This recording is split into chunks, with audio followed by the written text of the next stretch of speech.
Bonjour à tous, bienvenue sur la bulle French Touch.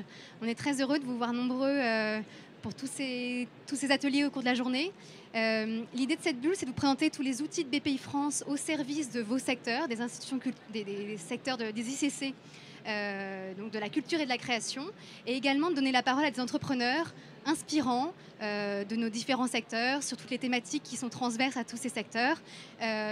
Aujourd'hui, en tout cas sur ce créneau-là, on est ravis d'accueillir Valentin Schmitt qui est fondateur de Ask Mona. Avant de vous en dire plus, avant de passer la parole à Valentin, Ask Mona, c'est en quelques mots, parce que c'est vraiment Valentin qui vous dira tout ça. Ask Mona, c'est donné pour mission de démocratiser l'accès à la culture à un public le plus nombreux possible, en mettant la technologie au service de tous nos secteurs. Et de la culture au global. Donc voilà, je laisse Valentin vous en dire plus et vous expliquer tout ça, sa mission au jour le jour. Donc Valentin vous présentera tout ça et à la fin, si vous avez des questions, il sera très heureux d'y répondre. Donc n'hésitez pas. Merci. Merci Amélie, merci beaucoup. Bonjour à tous. Alors donc moi je m'appelle Valentin Schmitt, je suis le cofondateur et le directeur général d'Ask Mona. Je suis aussi l'auteur d'un livre d'entretien avec ChatGPT qui est sorti au mois de juin dernier. Et puis j'enseigne pas mal autour du sujet de lien entre la culture et l'intelligence artificielle dans quelques universités, à Sciences Po, aux arts et métiers notamment. Je vais vous parler d'intelligence artificielle et de culture. Et quand on nomme ces deux grands concepts, généralement, on voit qu'il y a une première opposition. L'intelligence artificielle serait une chose du futur et nous projetterait dans le monde du futur, alors que la culture serait plutôt une chose du passé, en tout cas une chose patrimoniale qui vient à se conserver. On dirait que l'intelligence artificielle serait purement machinique, ou en tout cas algorithmique, et que la culture serait le propre de l'homme. On voit des oppositions partout. Alors en fait, ces oppositions, elles ne sont pas si présentes que ça. Il s'avère que l'intelligence artificielle a une histoire et même une préhistoire. On parle d'IA depuis les années 50 et quand on remonte même au terme dans les livres d'Aristote, on voit qu'il y avait déjà des idées d'automates qui permettraient de faire le travail des humains à la place des humains. Et quand on parle de culture, il ne faut pas cantonner la culture aux œuvres qui prennent la poussière dans les musées, mais on peut aussi voir une culture vivante. Et la preuve, les ICC sont extrêmement actifs aujourd'hui en France. De la même façon, lorsqu'on dit que l'intelligence artificielle est une chose purement algorithmique, c'est oublier tout le travail des développeurs et de nombreux acteurs qui viennent travailler justement à l'établissement de ces modèles-là. Il y a des hommes derrière l'intelligence artificielle, il y a des hommes, il y a des femmes qui viennent travailler à l'établissement de ces outils. Et la culture n'est pas que humaine, elle est toujours médiée par des outils. Vous avez besoin d'un pinceau pour peindre, d'un appareil photo pour prendre des photos. Et donc il y a toujours la médiation d'un outil technologique dans un acte de création. Remontons un peu dans l'histoire pour essayer de voir comment l'IA et la culture sont en fait profondément liées et fonctionnent de pair. Le père fondateur de l'intelligence artificielle, c'est un type qui s'appelle Alan Turing. Vous en avez sûrement entendu parler. C'est lui qui a créé une machine pour décoder le code nazi et gagner des années et des années de guerre dans l'Angleterre contre l'Allemagne nazie pendant la Seconde Guerre mondiale. Le job d'après, après qu'il ait fait ça, il s'est dit je vais créer un truc.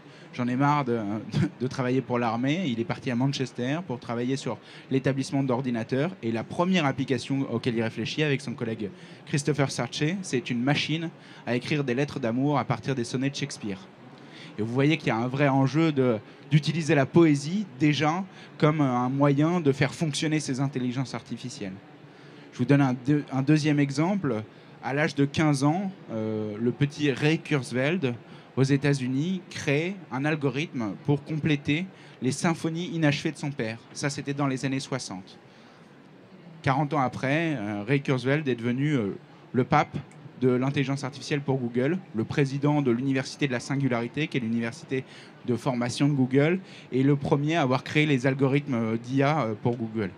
Vous voyez que la musique, là aussi, a inspiré très très très fortement la création de ces algorithmes. Et dans tout le secteur culturel, je vous donne que deux exemples, mais il y en a plein d'autres en fait. Ces inventeurs, ces personnes qui ont fait énormément avancer le champ de l'intelligence artificielle, se sont centrés sur l'objet culturel, sur l'objet de la création. Pourquoi ? Pourquoi ? Parce qu'en fait, à la différence de la médecine, à la différence de l'industrie, à la différence de plein d'autres types de champs d'application, c'est un champ très visible et très concret. Vous voyez tout de suite ce que c'est que générer une image avec Midjourney. Vous voyez l'impact que ça peut faire. Parmi vous, je suis sûr que vous êtes plusieurs à avoir demandé à ChatGPT de vous aider à générer un poème, par exemple. Le fait d'utiliser l'intelligence artificielle pour ces sujets culturels, ça montre que c'est très visible. C'est une première explication. La deuxième explication, c'est que les industries créatives et culturelles sont des industries de données. Il y a énormément de données dans ces industries. Je vais vous prendre 3 exemples. Netflix, Spotify ou Amazon. Amazon, au départ, c'est un libraire, hein, donc c'est quand même un peu une industrie créative et culturelle. Netflix diffuse de la vidéo, Spotify du son. Ces 3-là, c'est les 3 plus gros créateurs d'algorithmes de recommandation au monde. Et ils commencent sur un sujet qui est d'abord un sujet culturel. Donc c'est une chance, c'est toutes ces données pour faire avancer l'intelligence artificielle. La culture, en fait, est une chance pour l'intelligence artificielle, plus que l'intelligence artificielle l'est pour la culture. Ça nous permet de la faire avancer. Alors évidemment, il y a des réglementations et il y a des moments qui peuvent être des moments de tension. Vous l'avez tous vu à Hollywood en ce moment. Alors la grève vient de prendre fin, mais il y a eu des grèves assez importantes de la part de scénaristes et d'acteurs qui sont très inquiets sur leur métier futur. Il y a énormément de questions aussi qui sont soulevées par les biais de représentation de ces intelligences artificielles. Et enfin, il y a aussi des questions sur le droit d'auteur. Est-ce que les intelligences artificielles respectent le droit d'auteur? Évidemment, ces questions, elles sont fondamentales et il faut pouvoir les traiter aujourd'hui. Il y a une activité réglementaire très profonde. L'Union européenne est en train de créer une AI Act qui va être l'équivalent du RGPD, mais pour l'intelligence artificielle. On a une commission spécialisée sur la culture et l'intelligence artificielle en France, sous l'égide du ministère de la Culture, qui vient réfléchir aussi à ces questions. Et donc, on est évidemment, il ne faut pas développer l'intelligence artificielle telle qu'elle, il faut pouvoir avoir ces sources de réglementation et de régulation. Mais une fois qu'on a ces garde-fous, et je pense qu'on peut vraiment techniquement les mettre en place, arrêtons de penser l'intelligence artificielle que dans un prisme de destruction. Ça va détruire nos emplois ou ça va détruire certains types de pratiques, mais utilisons-le aussi dans une perspective de création. L'intelligence artificielle est un outil, et c'est un outil formidable pour créer et pour le secteur de la culture. J'en viens un peu à mon pitch d'Askmona, parce que je suis aussi là pour parler d'Askmona. Askmona, c'est une société qui est née en 2017 avec ce rêve de se dire l'intelligence artificielle, un jour, nous permettra de pouvoir avoir des conversations avec des œuvres d'art. C'est pour ça qu'on a appelé ça Askmona, demande à la Joconde. Et l'idée, notre rêve, c'était de se dire, on va pouvoir converser avec des œuvres d'art. Une super idée, mais une technologie qui n'était pas encore aussi présente à l'époque et avec énormément de freins techniques et technologiques.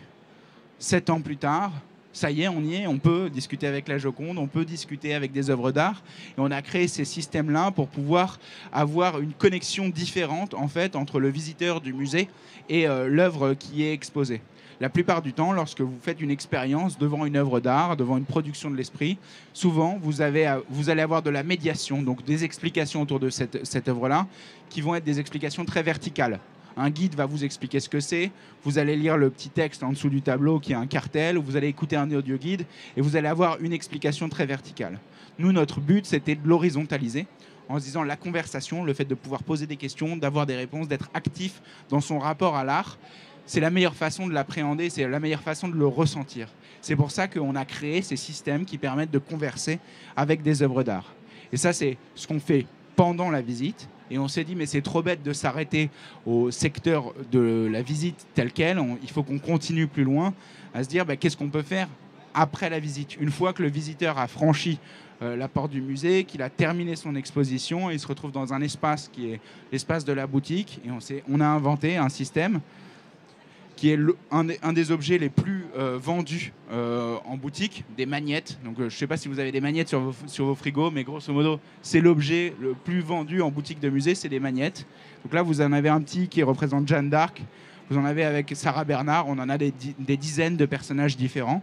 Lorsque vous l'ouvrez, je vais l'ouvrir. Petit instant. Lorsque vous l'ouvrez, à l'arrière, il y a un QR code. Vous scannez le QR code et vous pouvez discuter avec Sarah Bernard. Vous pouvez discuter avec Jeanne d'Arc, vous pouvez discuter avec Van Gogh, vous pouvez discuter avec un tas de personnes historiques. C'est assez incroyable parce que ça permet aussi de redécouvrir la vie de ces grands hommes ou de ces grandes femmes qui ont forgé l'histoire de France ou la culture en règle générale. Et ça vous permet d'avoir un lien, une connexion différente. À la place simplement d'avoir sur votre frigo un magnète qui est là et qui est là juste pour illustrer, eh ben, vous avez la possibilité d'avoir une conversation et d'avoir une interaction. Et dans toute cette phase d'interaction, nous, ce qu'on a voulu faire, c'est pas simplement connecter ChatGPT à ce type d'outil, parce que ChatGPT a pas mal de problèmes.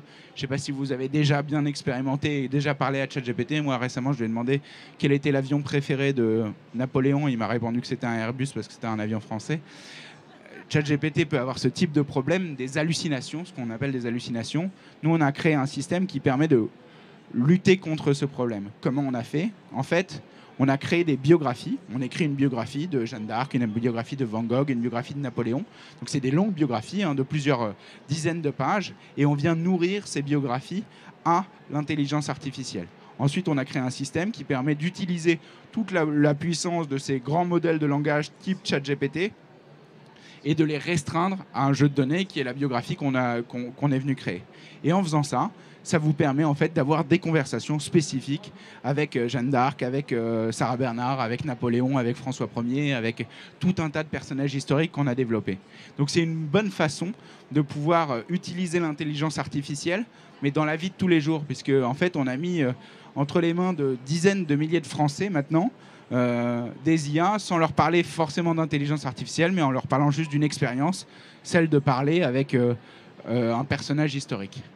En faisant ça, ça nous a permis aussi de créer un modèle économique rentable pour les lieux de culture, puisque ces objets-là, c'est une bonne façon pour les lieux de les commercialiser et de gagner de l'argent derrière. Là où on sait que le monde de la culture a besoin de modèles économiques rentables, c'est une façon assez simple et assez élégante pour eux de pouvoir gagner un peu d'argent et de pouvoir renflouer leur caisse, là où on sait que les budgets de la culture ont besoin de trouver un nouveau souffle et un nouveau souffle de financement. Et enfin, je trouve que c'est aussi une bonne occasion, d'une manière générale, pour pouvoir créer des systèmes et pouvoir créer des modèles qui sont technologiquement, en tout cas, à la pointe. Et le modèle derrière, c'est vous avez un texte, là c'est une biographie, ce texte-là vous le nourrissez à une IA et vous pouvez poser n'importe quelle question à ce texte, en l'occurrence, une biographie. Mais on peut changer le texte, on n'est pas obligé de se dire on va partir sur une biographie. Je vais vous donner deux exemples qu'on pourrait imaginer. Premier exemple, un manuel scolaire. Vous êtes en troisième, vous révisez le brevet, vous avez envie de réviser votre brevet, vous achetez un manuel scolaire du brevet. On peut, technologiquement parlant, donner tout ce manuel-là à notre intelligence artificielle et faire en sorte que vous, en troisième, posiez n'importe quelle question à votre manuel pour pouvoir avoir les réponses et pour pouvoir mieux réviser. Ou mieux, demander à l'intelligence artificielle de vous faire réviser, de vous poser des questions pour vous faire réviser. Et là, technologiquement parlant, c'est les prochains projets qu'on est en train de développer. On vous les présentera l'année prochaine quand on viendra à Big. Mais c'est la capacité, justement, de pouvoir interagir avec tout type de texte, pas simplement des biographies de personnages historiques, mais aussi énormément de textes qui peuvent être des manuels scolaires, des guides touristiques, ou même, que sais-je, des codes de droit pour pouvoir avoir tout un tas d'interactions. Et en l'occurrence, tout ça et toutes ces idées, elles nous sont venues au départ d'une fondation, et d'une fondation solide, qui est celui du monde de la culture. Parce qu'on vient du monde de la culture, on a voulu travailler avec des musées, des monuments, des artistes aussi. Et c'est en travaillant avec ces créateurs et ce monde de la culture qu'on a pu développer ces technologies que je pense qu'on n'aurait jamais pu développer si on travaillait dans un autre secteur ou dans une autre industrie.